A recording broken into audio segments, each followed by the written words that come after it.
Hi, it's Geoff here, one half of the Brewgooders, the less dynamic half of the Brewgooders, dynamic duo of beer and comics. I'm just jumping on right at the start of this podcast to let you know that this is a special, very special edition of the podcast in that you will unfortunately just have to deal with me, but I have a special guest and the first interviewee of what I hope will be many interviews going forward, particularly if they're as good as this one. I got to speak with Amelie Tassin, who is the founder of the group Beers Without Beards and also the chief organiser of the Women in Beer Festival, which is a series of events that run and most recently ran quite a significant event in 5 venues in Edinburgh over one weekend in October.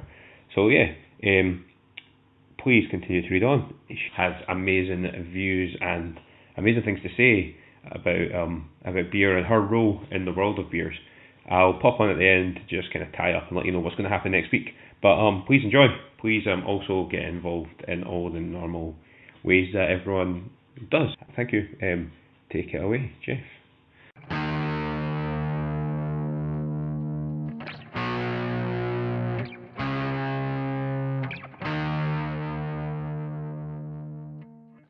Hi, I'm with Amelie, who's the founder of Beers Without Beards and the Women in Beer Festival. I'm quite excited to be actually doing this, but I would like, would you like to actually introduce yourself properly and how you would introduce yourself to folk at these events? Hi. So I'm Amelie. I'm the founder of Beers Without Beards and WIBFest, Women in Beer Festival. What can I say? I've been working in the beer industry for quite a long time, some 10 years. So I'm French, as you can hear. That's amazing. But I moved to Scotland almost 2 years ago, and I set up the Beers Without Beards group 18 months ago. Yeah. So yeah. So what was your experience before? So you said were you in the industry while you were living in France? Yeah, I was working in I co-founded a beer shop, a beer bottle shop. I was running a beer shop in Paris for 7 years. Wow. So yeah. Whereabouts in Paris? I've been to Paris a handful of times. Near Montparnasse. Okay. In the south of Paris. Oh, cool. That's awesome. So what prompted the shift to Scotland then? Actually, I was supposed to stay 4 months. I just came to improve my English. I was in English school in Edinburgh. I stayed 4 months and I decided to stay. Wow. So, yeah. I really like Edinburgh, so, yeah. Oh, who doesn't? It's quite incredible, isn't it? Mm-hmm. So what do you do now that you're over here? So now I'm freelancer and consultant in marketing and events for the industry. Oh wow! So actually, you were running festival or running events like that. What we do with the Beers Without Beards or Women in Beer Festival is basically my day job. Yeah. Oh, that's great. Yeah. So the Beers Without Beards group is not that's really something. It's a more passion project. But usually, what I do for brands, beer brands, or for my clients. That's quite exciting. You must see some really interesting stuff doing that. So what does when you introduced yourself to me, you said that you did Beers Without Beards and a Women in Beer Festival. Are they separate entities? For those that aren't maybe familiar with them? The women in the industry usually, it's not really always easy to be a woman in the beer industry, and it's not really easy as a woman, beer drinker, to sometimes be confident to try and to go to the pub alone or even with some friends. And what I wanted to do with the Beers Without Beards when we set up the group was more to give a safe space to those women who want to try new beer, who want to go to the pub and who don't want basically going on their own. So it was like just like meeting up with other women that like beer, learning about craft beer, organize events around beer, around craft beer, and also highlighting women who work in the industry, because we are like quite discreet in the industry, but we are there, and there's amazing women who work in the industry, and we wanted to actually just highlight them. Yeah. Maybe to create vocation for some other women who just like doesn't think initially at like pursue a career in beer. So yeah. So So as you were saying about like representation for women in the industry. Why do you think it's so low in comparatively to men? Why is there not as many? I think like beer industry is like suffering of kind of masculine image. Probably I mean since the 60s or 70s, like all the advertising have been like oriented to men. Absolutely. And not necessarily to women. Usually when you see a woman in an ad for beer, it's usually the waitress, or it's like the wife who bring the beer to her husband. But women are not been really targeted by the promotion and for beer. So it's suffering maybe of like that false image of not being a beer or a drink for women, but only for men. That's probably why. It's a bit weird because when you see, like when you see in the past, beer was usually made by women. So it was initially a women drink and something that was made quite exclusively by women. Is that going quite far back, or is that sort of recent? Yeah, very far back. Yeah. I've read particularly a lot about the American beer industry, and there's obviously that's a narrative in that way as well. You know, the market in post-prohibition, particularly with well-known beer companies in the industry in America, were doing that. You know, they were gearing their beer towards this sort of post-war patriotic predominantly working class male audience, and that became, you know, America's beer, the working man's beer was very much with the narrative. Is that the same in France? Was your experiences in France and Scotland quite similar with regards to the image of women in the industry? Yeah, I think it's the same in Europe. Definitely. I mean, when we see some ads from the 60s or the 80s in France or in Belgium, it's the same. Is usually the representation of women is not the person who drinks the beer. It's usually the person who serves the beer, or it's like the random sexist image of women because naked women make sell beer, basically. Yes. Because we're suffering a lot about that. Absolutely. Until now. It's so ashamed. It's horrible. What is have you noticed there's been quite a large cultural shift in the beer industry in I think it would be relatively safe to say 10 or less years ish. Have you noticed any shifts while being in the industry? Yeah. I've been noticed like a lot of change since I've been starting working in the industry. It was like back in 28. So it's been quite a long time now, but massive change since then. I mean, when I started working in the industry, I remember when I was in the shop, sometimes I was like people coming and asking if the man of the shop was there. Oh, really? Because I couldn't Yes, that's totally insane. Yeah, that is nuts. They couldn't trust my judgment in there. They wanted to talk to men. It's something that still occurs sometimes now, but it's quite rare. Yeah, but it's there. I mean, even for the sexist label of beer, there have been like a lot of improvement since like 10 years ago or something like that. It's good that you're seeing a change though. How are things going for just now then? How are you finding that your projects? What's the feedback been? How have they been heard? I mean, we have like we have like an amazing support of a lot of people from the industry, but also outside the industry. Like, and I was like very, very surprised. I was amazed by all that support, and it demonstrates really well that everything changing, and in a good way. And we invited some people from camera, from Campaign for Relay, and we were really, really happy to have them at the festival and to have them to support us and to support the festival. That's magic. That's great to hear. So what happens at the festival then? For those that aren't familiar with what actually happens at the Women in Beer Festival.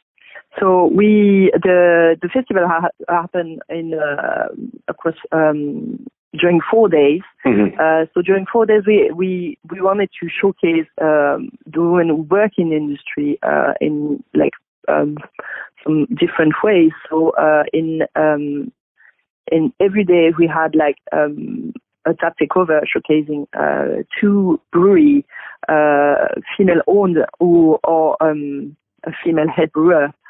In 5 different venues across the weekend. And we also had, in each venue, we had a talk about, like, a topic about the beer industry, and also tasting. Yeah, that's amazing. So, for the talk, we talk about setting up a brewery, we talk about homebrewing, we talked about cask ale, for example.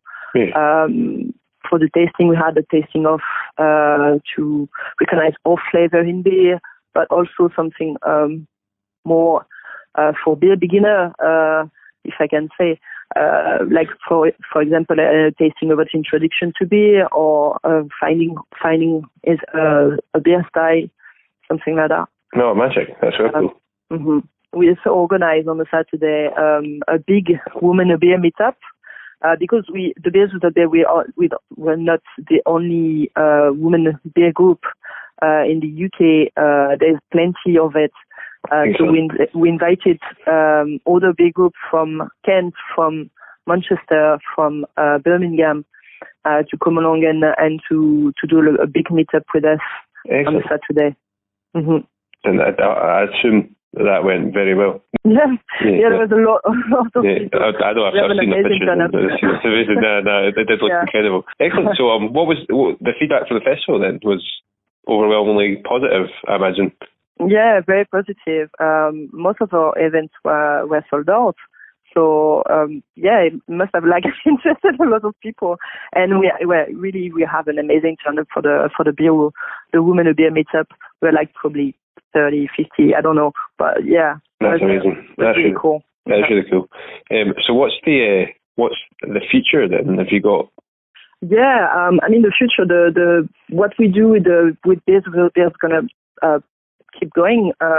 Like in the past 18 months. So usually we're doing a social month, a women only social month, but also we're gonna keep organizing our events, highlighting women in the industry. Hopefully we'll have a second Women in Beer Festival next year. We're going to work on that. And we're also working on a particular project following the festival. During the festival, we've done a workshop about sexual harassment in the beer industry. And in particular in beer places. So we talk about that. That workshop was a follow-up of a discussion we had at the Beer for All conference in Harrogate in last May. And so we decided we discussed about the problem of sexual harassment and how we can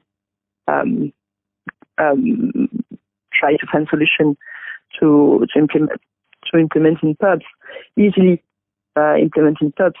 And we're going to work on that more in the next few months. That's absolutely amazing. I really look to see how that goes. I find that obviously totally. I like my head's in my hands when I consider that like sexual harassment as a thing even exists. The sort of mistreatment of people based on things like that is absolutely horrendous. So what are the kind of the ideas that come from these sort of conversations? There's a lot of initiatives that have been created in the past few years. There's an initiative like Shout Out in Newcastle who's training bar staff on this problematic of sexual harassment, and also the Everyone Welcome initiative that came like 1 or 2 years ago, or TIPA. Those initiatives exist, but they are not known by bar staff, and basically people are not trained in these initiatives. So what we want to do is generalize a training on those initiatives, so bar folk could know basically how to react and when facing a situation of harassment, sexual harassment. Sorry. That's great. That sort of thing's going in. Having worked in pubs in the past, I totally a lot of there are lots of behaviours. And I remember going in for when I got my first bar job, the manager saying to me, you need to depersonalise what you're going to see a lot of the time. Admittedly, I was working in a small village pub in rural Scotland, but I was told you're going to come across views and opinions that you're not going to agree with. But there wasn't any real support on how to deal with it. It was just sort of like, you need to sort of swallow your pride. And cope with that. Accept that bad behaviour happens. And I was like, many ways I should have to, though. The reason why I would be uncomfortable with that is because it's not okay. So surely the support should be towards that. But it's great that we're now moving. I mean, that was years ago now. Yeah. It's great that we're moving the other way. Cool. Yeah, that's it. Yeah. So we're gonna ask some support from pub companies and also from lobbies like cameras or some of the people like that, very influential in the beer industry or in the drink industry in general, to like kind of create a label of sexual harassment free places. Development of a culture, isn't it? Who've been and the label would be delivered to people who or to places who have trained their staff on the problematic. So hopefully we'll find a way to really fight. That's amazing. That's spearheading social change. That's absolutely fabulous. That's something you should be really, really proud of. That's incredible. Okay. How about we talk about beer for a wee bit? What do you drink? What's your chosen beer? What are you drinking just now? Just now, because it's the beginning of winter, I really like a wee heavy. Yeah. Okay. Yeah. Is there any heavies in particular? Is there any heavies just now that you're particularly enjoying? Yeah, there was one I've drank recently. It's a collab between 71 Brewing in Dundee and Pomona Island. The beer called Heavy on the Citrus. It's an Imperial Scotch Ale. It's really good. Oh, nice. I need to check that out. Sounds lovely. So yeah, Scotch Ale with heavy. That's like my favorite beer. That's good. What other beers should you think our listeners should be checking out just now? Was there anything coming out of the most recent Women in Beer that you hadn't realised was so good before? Yeah, I mean, you should definitely try the beer, the collab beer we brewed for the festival. We brewed a wheat beer with cold water called Let's Make It Our Time. and a Baltic Porter with 71 and 2 turns down called Making Her Story. Yeah. So, yeah. So it's two different beers, but really good, both of them, that you can find at the moment in Cannes. So, you should definitely look at those ones. Will do. I'll make sure that the links to those beer descriptions are around so folk can know what to look for. That sounds great. So is there any types of beer that you're not so keen on? Is there anything that you find yourself? I think I'm not too keen on the Belgian beer. I think I've drank too many Belgian beer when I started working in the industry, and now I'm just like, want to try something else. Yeah, and the thing about what I love about beer is that there is just so many other options as well, though, isn't there? If you aren't enjoying something, I was chatting to Colin, who's my co-host on the podcast, just before we came out, and I'm trying to find what his question, because he asked me, he had a real question. We have quite an interesting discussion about ABV quite a lot. Where do you sit on strengths of beers? Where's your cut-offs? Is there anything you won't drink because it's too strong, or is there something you won't drink because it's not strong enough? No, I don't think so. I think it's more on probably for me it's more like about the taste than about the ABV. Yeah, because there is amazing beer like very, very low ABV, and also amazing beer like very high ABV. It's more about the taste, definitely. I mean, when I say that I'm not a big fan of Belgian beer, is usually because of the yeast. Okay. It's the Belgian yeast that like sometimes I'm not very, very keen on. Fair enough. Thank you for coming and speaking to me. I really appreciate that. Yeah, thank you for inviting me. Is there anywhere we could find it more from yourself if we wanted to? Definitely. We have a website, so beerswithabeards.com, but also Facebook, Instagram, Twitter, on the Beers Without Beards page, or on WeFest. So WeFest is going to be a bit slow in the next few months, but on the Beers Without Beards Facebook page, you have usually all the info for all our events. The women only one, and also the mixed events we're doing usually like quite regularly every 2 months or so. Excellent.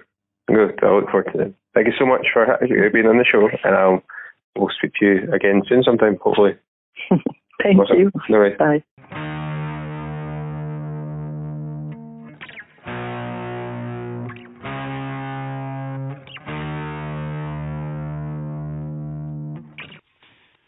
Awesome stuff. Thank you so much, Amelie, for joining us this week, and I hope that was enjoyable for you. If you want to find out more about Women in Beer and the festival itself and the Beers Without Beers organisation, it's all the links to the websites are all available on the descriptor to this podcast. So just click on whatever you're listening to this on. If you're listening to this on a smart device, you should be able to just click on the podcast description, and the links will be there for you to check out. They're all on social media as well. So thanks for that. Next week, our next episode, which will hopefully be coming out relatively close to you listening to this, Colin and I have been trying out sort of Halloween themed beers, so beers that have got really like kind of dark labelling or a kind of alternatively kind of dark vibe to them, which was cool, and it was good fun. When we do a podcast where we search with a theme in mind, whether it be films or the colours on a pride flag or stuff, we usually have a lot of fun because it inspires us to search out sort of interesting things, and this podcast was no exception. We also reviewed comics this week that have that are horror comics, or comics that have scary, darker aspects to them. As a result, it was kind of a bumper episode as well, so we did 2 comics each and 4 beers in total, which means that the next episode will creep up to sort of older times of about 35 to 45 minutes, which it's nice, a nice wee bumper Halloween episode. Also, we've got loads of stuff coming up in late October, early November into December, which will all be revealed in time, but we're quite excited about it. So hopefully you enjoy our stuff and you're excited too. So yeah, please check us on all social media. If you've got us on Facebook, fire up and join us on Instagram as well. We have lots of pictures on there that are really, really nice. Twitter's also really good for getting involved in discussions.